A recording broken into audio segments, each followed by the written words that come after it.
the young people and the old people alike, like our two honored guests from the greatest generation, who saw action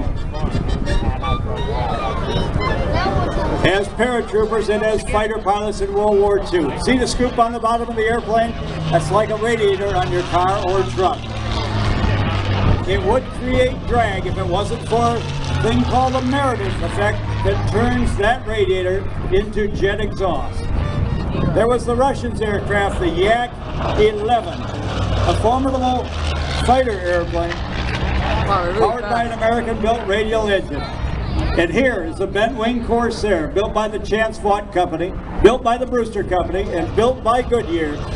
Airplane that was raced in the post-war years at Cleveland, 1946, 47, 48, 49, and is raced each and every year at the Reno National Championship Air Races, along with airplanes like the P-51.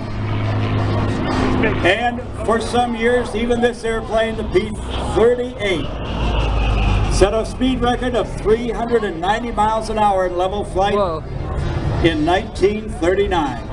A low-level bombing run, low and to your right. Now listen, the right engines are unmuffled. They make a fantastic sound.